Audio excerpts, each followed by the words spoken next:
Di masa tengah Datuk duk cerita-cerita tu pasal apa yang menentukan berat dia sesebuah kenderaan tu, mengambil faktor kira tayar, gelinda depan kan, kenderaan.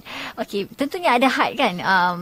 Kalau kita tengok banyak setengah-setengah tempat tu jalannya pecah-pecah. Mungkin overloaded kot berat kenderaan di atas jalan raya. Okey, paling-paling berat seberat berapa yang boleh duduk atas jalan raya?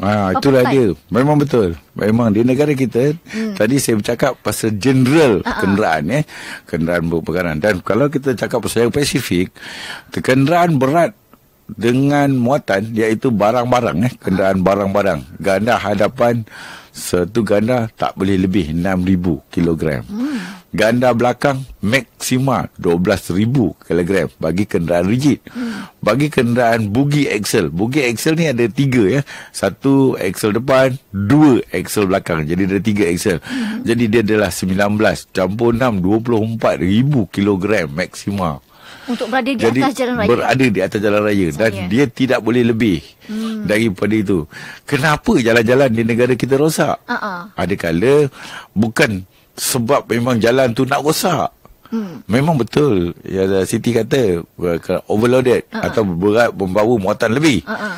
Memang ada kenderaan membawa muatan lebih. Jadi kita tak nak kata kalau jalan tu dibuat dengan betul, cara yang betul, mungkin dia tidak, beban tu telah disetkan. Kenapa dekat situ je rosak, tempat lain tu rosak? Padahal kereta tu dah lurus sepanjang jalan. Dah panjang jalan dah. Mungkin dah 10 km, 20 km dah. Dia berjalan. Tapi kenapa dekat situ rosak? Kenapa rosak jalan?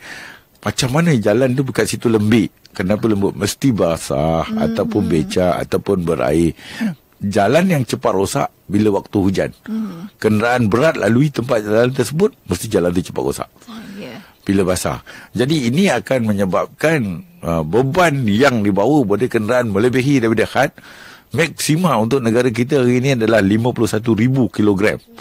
Dia bawa mungkin lebih. Itu yang akan menyebabkan jalan-jalan ini rosak. Dan beban kenderaan yang paling tinggi dalam Malaysia ni, BDM berat dengan muatan atau berat ganda keseluruhan adalah 185,000 kilogram dengan 150 biji tayar.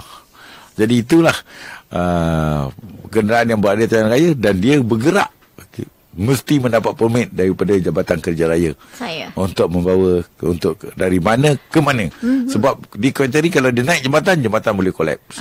Jambatan boleh runtuh. Kalau dia melalui jalan boleh rosak. Jadi dia kena tahu jalan mana. Oleh itu pihak JKR akan mengeluarkan permit bagi kenderaan yang melebihi berat.